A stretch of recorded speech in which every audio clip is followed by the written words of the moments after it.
Morning, Jackson, Mississippi, and all surrounding areas. You've tuned in to the free-range human show of choice, your daily dose of reality radio. This is the Clay Edwards Show. I am, of course, Clay Edwards. We are live in the Mack Hike Chrysler Dodge Jeep Ram of Flowood Studios here at the lovely Cotton Exchange Plaza out in Flora, Mississippi. Thank you all for tuning in this morning. I do appreciate it. I know it's early. I know you're getting into the holiday spirit out there. I made the fatal mistake of stopping by the grocery store in downtown Brandon yesterday after the show thinking, oh, man, I can get in here about 10 o'clock. It ain't going to be so bad. Boy, was I wrong. Boy, was I wrong. I know everybody's out doing their last-minute Christmas shopping. Stay safe. I like gift cards if you're thinking of me this year. Or just cash, my Cash App. I will send it to you. I kid. Not really. I'm not kidding. Hey, before we get into it, we got a great guest this morning. Y'all guys are going to love it. We got Sandy Middleton with the Center for Violence Prevention. You know, we were talking about domestic violence and women's shelters and all of that stuff the other day. Well, we are putting our money where our mouth is, so to say, and we have got Miss Sandy in the studio with us. We're going to discuss that. Also, tonight, don't forget, I've got my first, I guess it's not called the first annual. You can't have a first annual. You have to have an inaugural. I was told yesterday that I'm using the word annual wrong. So we're having our inaugural Clay Edwards Show Save Jackson Christmas party tonight, 6 p.m. till 10 maybe, at Burgers and Blues, or Burgers Blues Barbecue, whatever they're calling it, in downtown Brandon, right there on Highway 80 or Government Street, whatever. And we got Chad Wesley and Jason Turner playing live. That's going to be great. It's no cover charge. That means free to get in, but you will have to buy your food and drinks or any of that stuff. But I'll be out there. I know we got an assortment of characters that are going to be there. You guys are going to love it. Look forward to meeting everybody. And that is tonight. I will remind you all again before we get off here today. We got a 1-hour show this morning, so let's jump into it. Miss Sandy, thank you so much for getting up and coming out here. Good morning. It's my pleasure to be here. It's my pleasure to have you.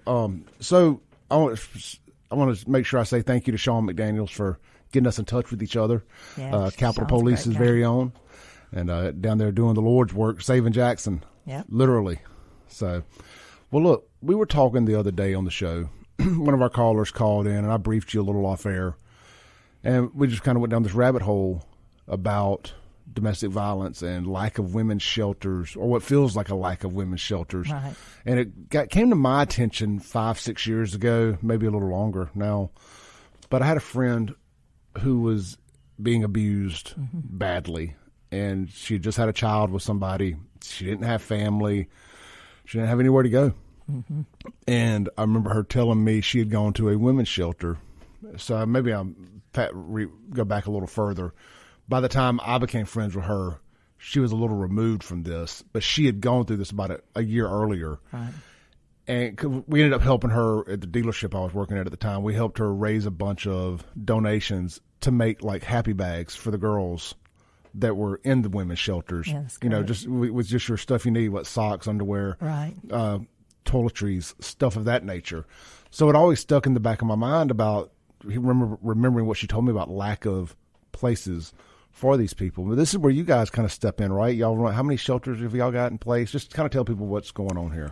Well, the center is located out in Rankin County, and we actually operate 2 shelters. One is for domestic violence and sexual assault, and the other is for human trafficking. But we have sister shelters all over the state. I think there are a total right now of 12. And, so we don't have an incredible bed space for victims, and typically they're emergency shelters, and some of the shelters have transitional housing programs, which is very helpful for people who need a little extra time to get on their feet. But I mean, we certainly don't have what we would like to have when you're talking about availability for safe housing and safe shelter for victims. How many beds do you think there are? Oh, wow. Well, we have 20 in our emergency shelter for domestic violence. And I mean, there's one on the coast that I think has like 40 beds. And gosh, I don't know. I would guess probably 300 maybe. That's just a guess. But gosh, it seems like you could use that just here locally. Right. And then, for human trafficking, we have the only long-term shelter and program for human trafficking victims. And, we've got 12 beds. So it's, Yeah, we really have to use our partners. A collaborative effort is really necessary when you're talking about providing the care and the support that victims need. And so we have a lot of partners that we work with in the community to provide different things, because when a victim presents, they may just need legal help. Like, we have legal support, an attorney that helps with divorce, child custody, all of the sticky issues when it comes to domestic violence. And and then they just may need therapy. I mean, they may have had a one brutal attack and just may need therapy to process all of that and, kind of work through that. And of course, some victims have lived in domestic violence for their lifetime. I mean, some of the saddest cases I've seen are, women who were 60 years old who have just finally had enough. I mean, they've raised their kids and, lived their lives in domestic violence, and so they finally just decide they've had enough. And it's just tough to end a relationship with somebody who you think loves you but also is violent with you or abusive to you. It's just an emotional thing that has to be untangled both legally and emotionally. That has to be a lot, and I have not thought about the long term, because at my age, we're starting to approach that. I'm in my mid-40s now, and the older I get, the longer you see somebody who stayed with somebody a long time and in a very violent domestic violence type situation. I was talking to somebody the other day, who was married for or with somebody a total of about 20 years. Like the last 10 were just pure hell. Right. And it's like, but you're tied in with kids and all this. Like, where do I go? What do I do? And it's a nightmare that a lot of people don't know where to begin. Right. And it was just 2 or 3 years ago, I can't remember exactly which year, but we were able to convince the Mississippi legislature to give us some room on domestic violence for a cause for divorce, because, you had to prove cruel and inhumane treatment before we were able to, introduce domestic violence for a cause for divorce. So, I mean, in a lot of domestic violence cases, you don't have what meets the definition of cruel and inhumane treatment. I mean, sometimes it's things like, one case comes to mind where a woman was with her boyfriend for, a couple of years, and he was so psychologically abusive. He would make her sleep on the couch. He'd let her go to sleep because she had a real hard job. He'd let her go to sleep on the couch, and then he would come in the middle of the night and pour cold water on her from top to bottom and turn the lights on and leave. And I mean, this went on and on and on. Psychological abuse. Yeah, it's psychological abuse, and people think, well, that's not domestic violence, but yes, it is. It absolutely is, and so it can look different ways, and people have the idea that domestic violence is that picture of that woman with a black eye, and we don't necessarily see that many black eyes. We do see a lot of strangulation, which is really. I mean, that's a close-up, face-to-face threat to kill the person that you allegedly love and are in an intimate relationship with. So that's a really hard and creepy thing too. And it also proves a potential for lethality. I mean, when you strangle somebody, you try to kill them. I mean, they die. When you strangle somebody, they could potentially die. There's only one end to that game. Right. I mean, you're not strangling somebody to teach them a lesson. Right. I mean, you're strangling them to cut the circulation off and to not be able to breathe.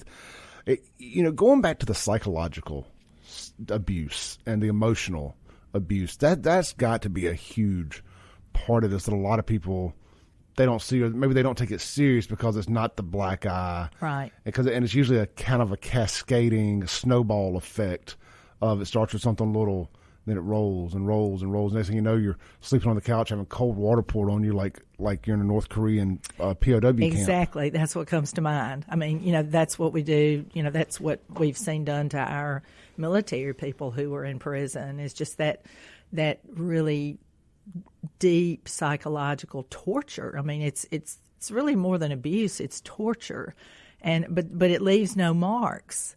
But it does. Right. It's only internally and psychologically that, but there are no physical marks from that kind of abuse. And it's the internal ones that can never heal. Right. The potential to never heal, like physical scars. I was in a very, I told you off air a little bit. Not my most recent relationship, but back in the mid 2000s, I was in a terrible relationship with somebody. It was just a lot of that. It was just psychological hell. I'm sure I gave my fair share of it, but she went to jail twice for domestic violence during that time. Yeah. And again, I don't want to sit here and pretend like I was some victim of domestic violence, but the way the police saw it, I was. And, but so you see it from both sides too. And right. Not only the female side, you see it from the male side a lot of time too, with toxic females, that exists too. Oh, absolutely. Yeah, and people ask all the time, well, what about men? And I'm like, well, we serve men too, because men are absolutely, it's possible for them to be domestic violence victims. So, and they, talking about a lot of cases that come to mind as we've sat here and talked about this, but we had a male law enforcement officer who was, he was being terribly abused. And she held the job over his head. I'm going to report you. You're going to lose your job. You can't carry a gun. All this stuff. It just threatened to wreck his life basically every day. And it absolutely does happen, and it's just as devastating to men as it is to women. Sure, from the male perspective, and having been in bad relationships, I can tell you that is something that it's always in the back of your mind when you're with somebody and you can tell. Maybe they have an alcohol problem or prescription medication abuse problem or both, and it becomes this feeling that any confrontation, if I argue at all, it could turn into a violent situation. Right. And then next thing you know, she's 100 pounds, I'm 300 pounds. Nothing good comes out of that. Right. Even if she slams herself against the wall, and trust me, I've seen it happen. It's like, oh, now look at what you did to me, and I'm going to tell people you did this to me. And who are they going to believe when they get there? It's a bad situation all around, and I'm glad that you guys are doing what you're doing to try to get people. Hopefully, one person hears this today that's in a bad situation and can reach out. I'll tell you what we're going to do. We're going to take a break real quick. When we come back, you got your report you sent over to me. Yeah. We'll get into that. And guys, look, if y'all have any questions for Sandy Middleton, I would love to hear from you all this morning. The phone line is 601-879-0002. Just be respectful is all I ask. You can ask anything you like. The Guns and Gear text line, 769-241-1944. This is the Clay Edwards Show. We'll be right back in the Mac Haik of Flowood Studios.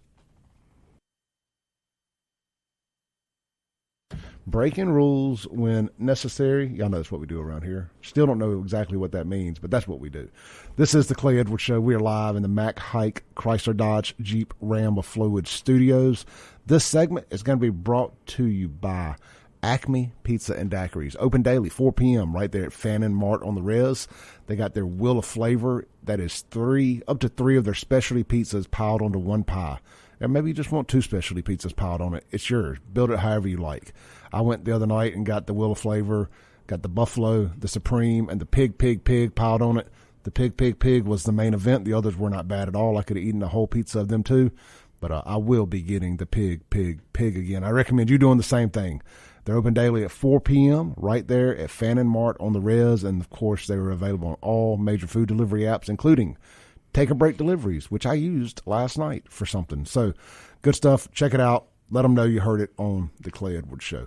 All right, I'm joined here in the Mac Haik of Flowood Studios by Miss Sandy Middleton with the Center for Violence Prevention. I have to read that to get all these centers and stuff right. Let's see. I told you we may have Derek call in. He has something that he wants to get off his chest. Okay. So let's take a call here real quick.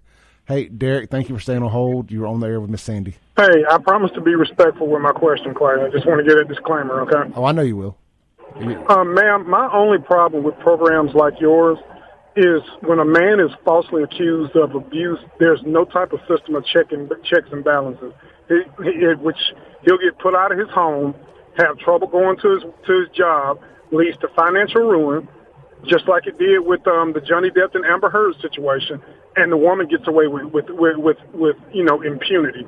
And I wish there was a better system of checks and balances, because believe me, I've been on the front lines of real abuse. One of the worst law enforcement cases I ever had back when I was younger, emancipated, being a policeman, was a woman that was battered so bad her cesarean scar ruptured.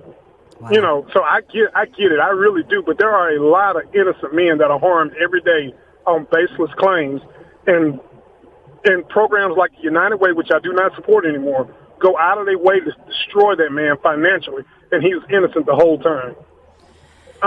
Is there a better way of a system of checks and balances? And are they going to start holding these people that abuse a system accountable? Well, I mean, that's a real big question, and there's a lot we could delve into with that. But, I think we have to rely on a well-trained and educated system in order to work through these cases. And, I'm sorry for, cases where men are falsely accused or where women are falsely accused. And, certainly we see people who try to manipulate the criminal justice system. I do think that, we've put a lot of effort and money behind training law enforcement, and I think we're seeing a real improvement and a real difference in how law enforcement in general is handling domestic violence. I will have to say that, I agree with you from the standpoint of we've still got some serious work to do in our courtrooms.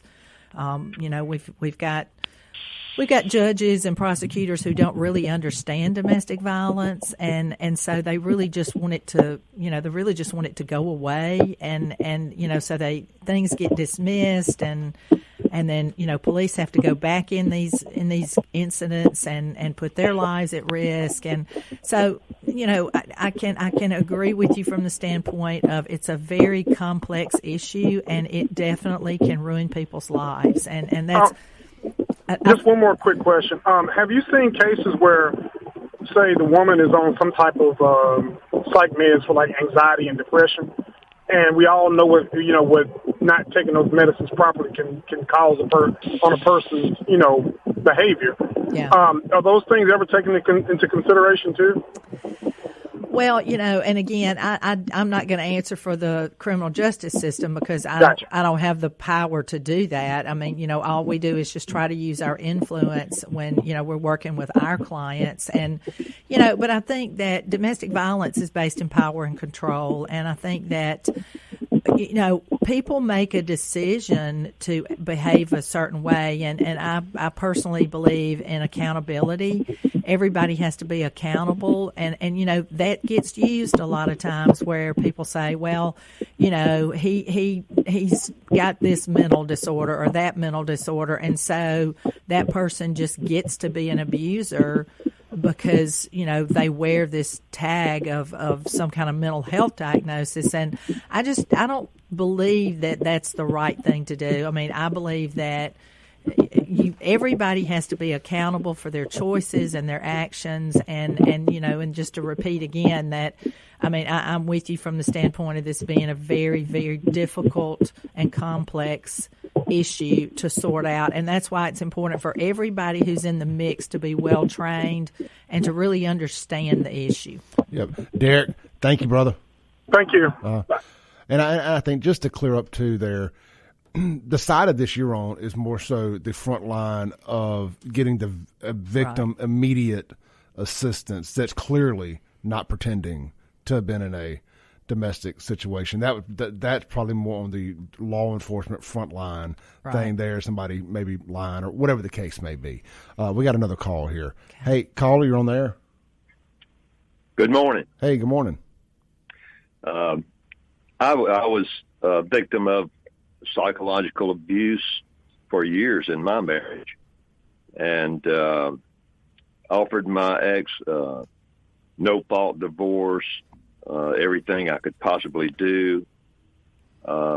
but that was not acceptable, and ultimately was sandbagged by her having ex parte hearing,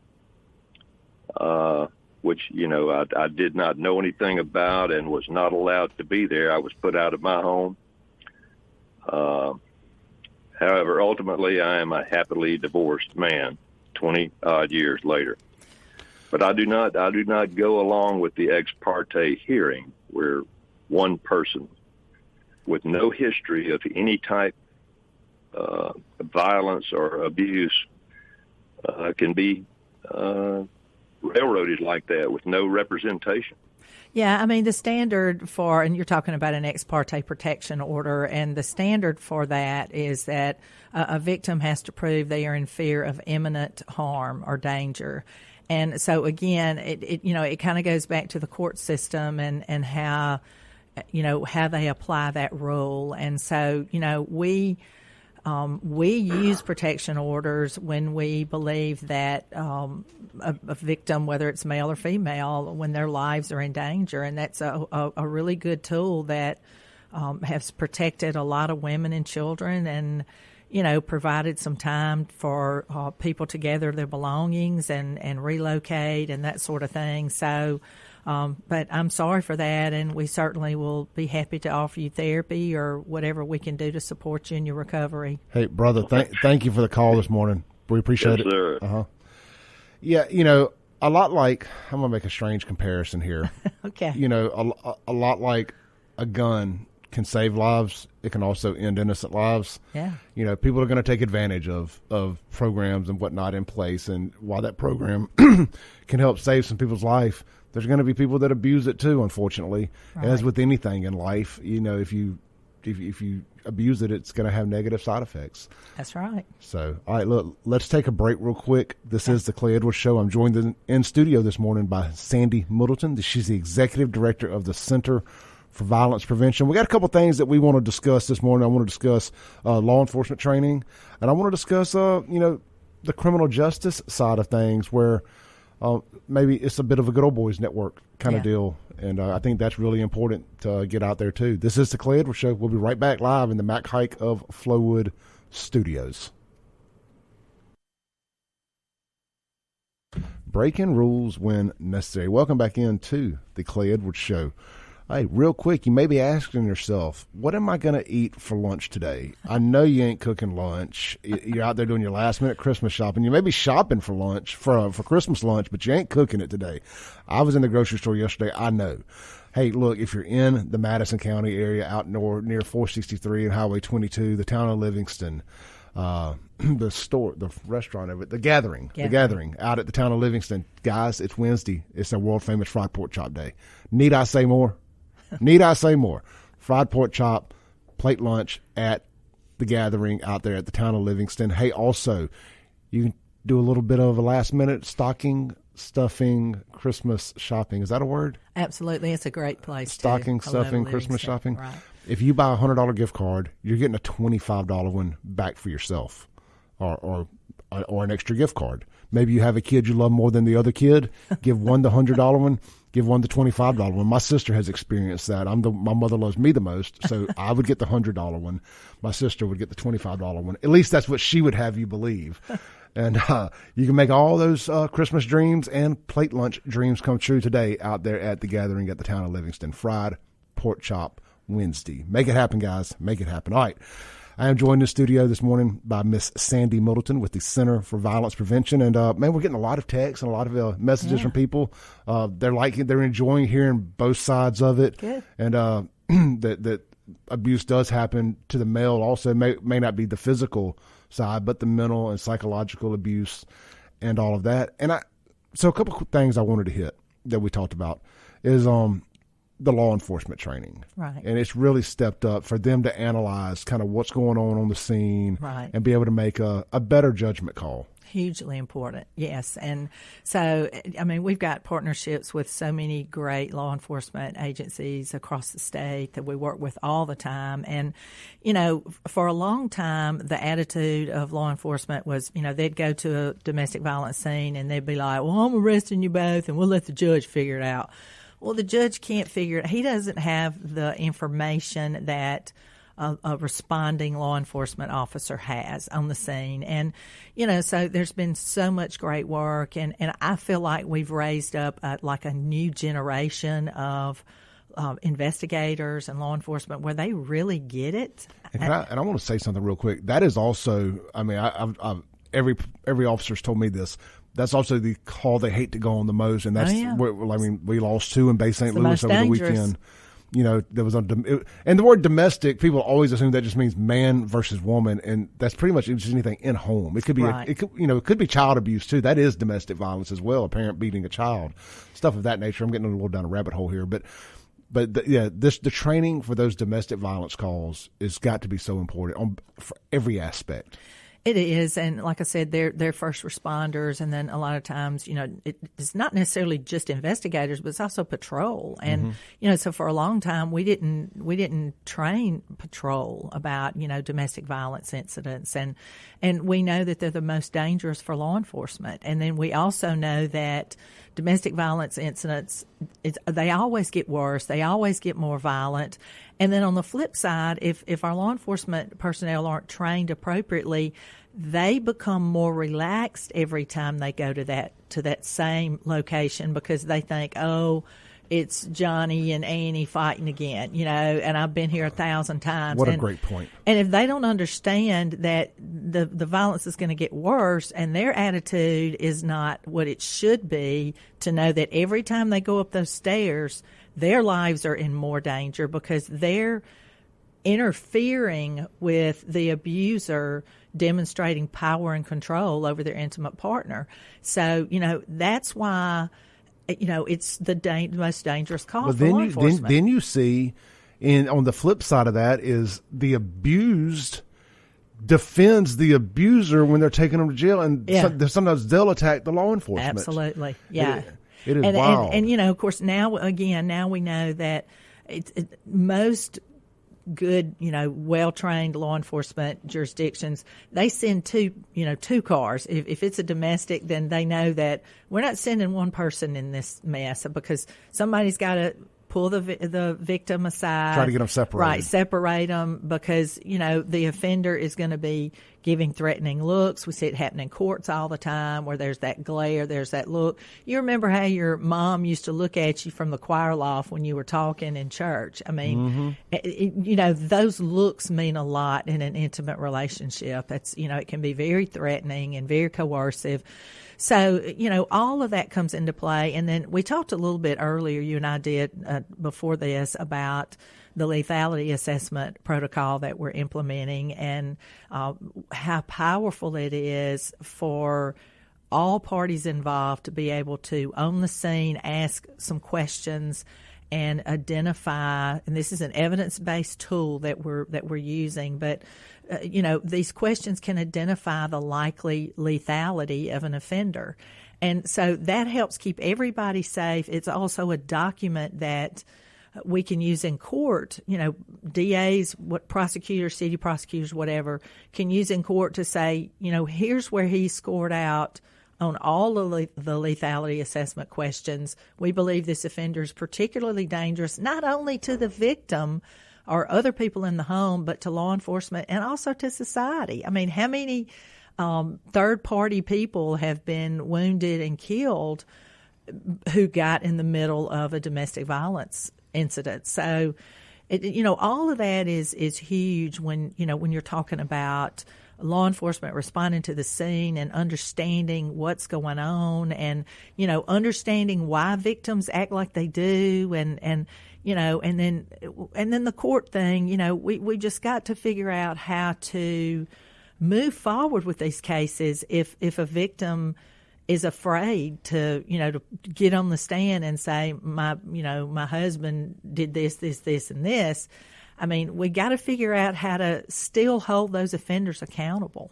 Yeah, well, I'm guessing, from the female victim standpoint, obviously I've never been on that side of it, but if you got kids, you're wondering, especially if you're a stay-at-home mom, you're like, how are the bills going to get paid? How are the kids, Right, where are we going to live? Where are we going to live? What are we going to do with the kids to school? I mean, you try to do it where it interrupts their lives as little as possible.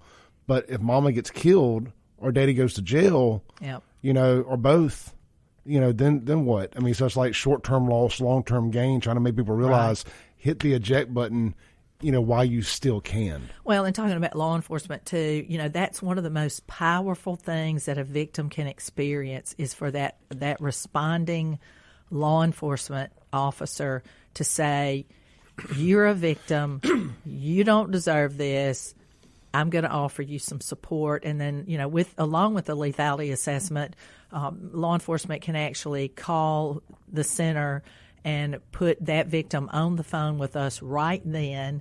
And then through our partnerships, they can actually bring the victim to us. And so that whole system really is helpful for, making something happen right then. Yeah.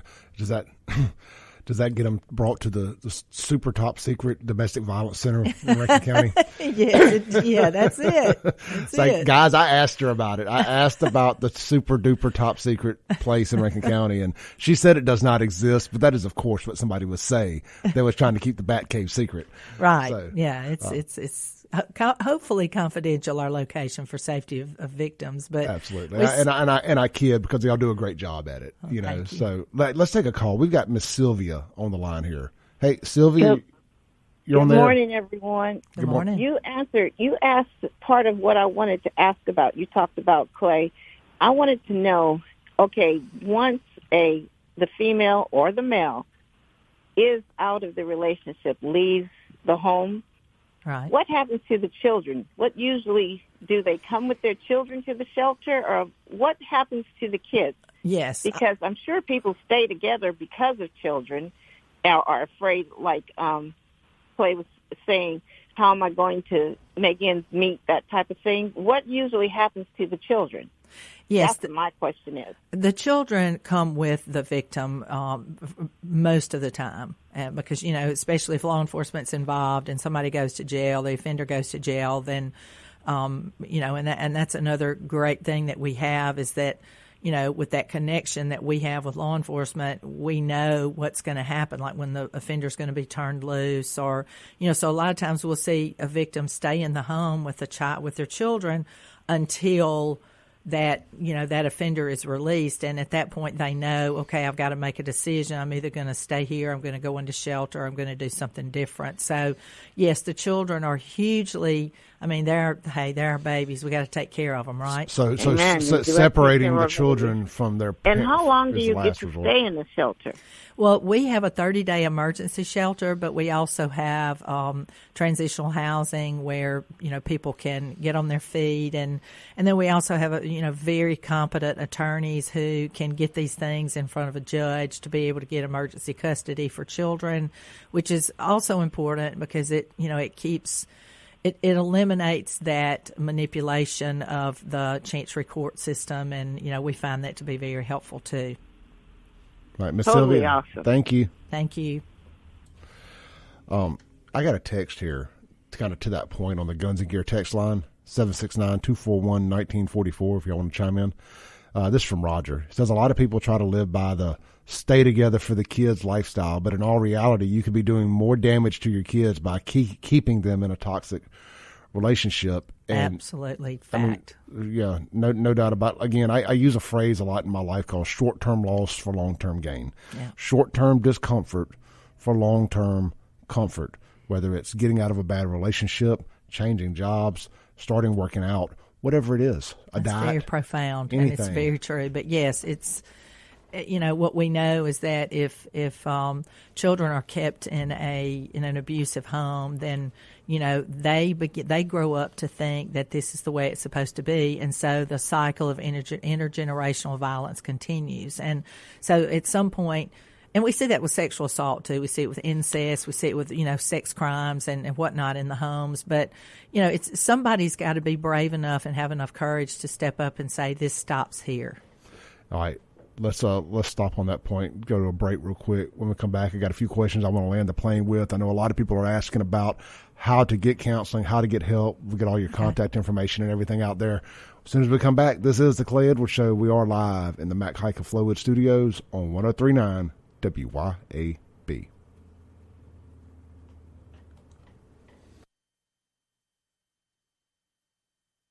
Breaking rules when necessary. Welcome back into the Clay Edwards Show.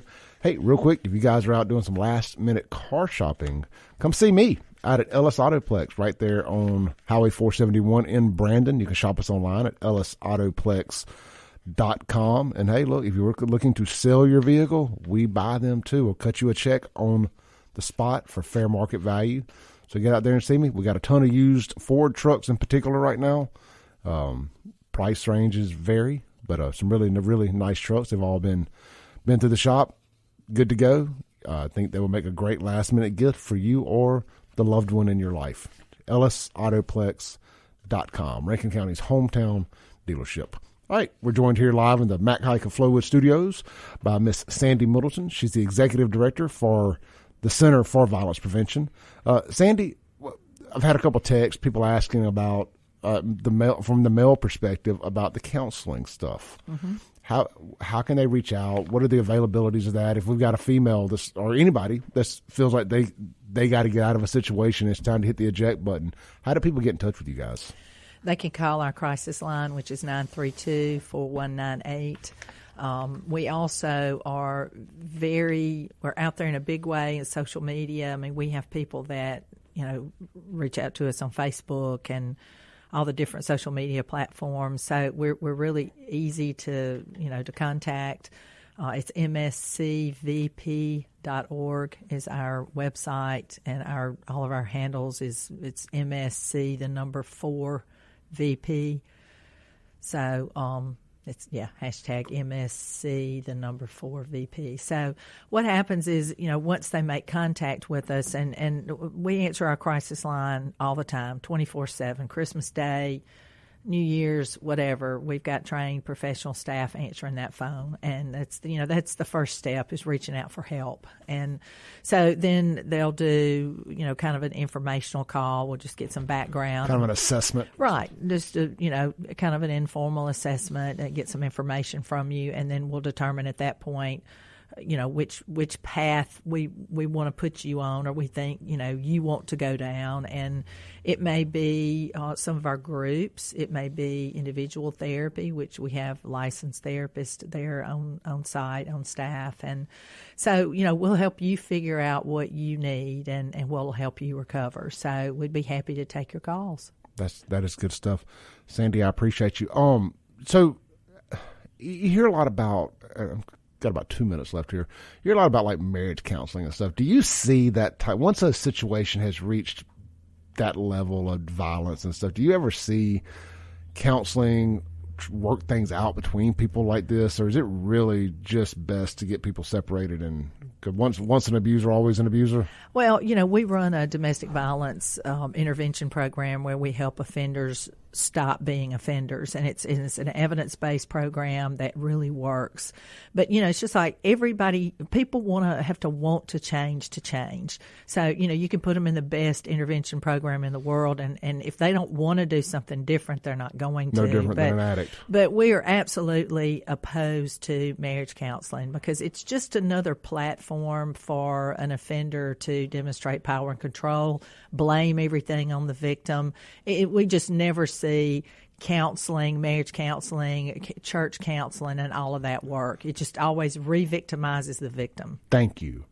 I wanted to hear somebody else say that. Yeah. Because I am not a fan of it. I do not believe it works. And if you've reached the point of needing counseling, something's wrong. Something broke along the way. I'm not saying that you might not be able to save your marriage, but it ain't because of the counseling. That's right.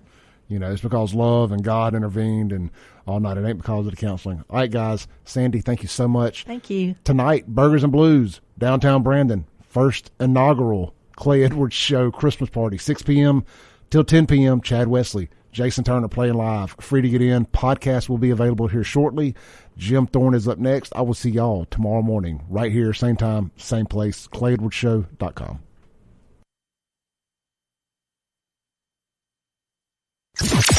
Thanks for listening. Tune in tomorrow at 7 a.m. as the Clay Edwards Show discusses all that is going on in and around the city of Jackson. This concludes our broadcast day. Right here on 103.9 WYAB.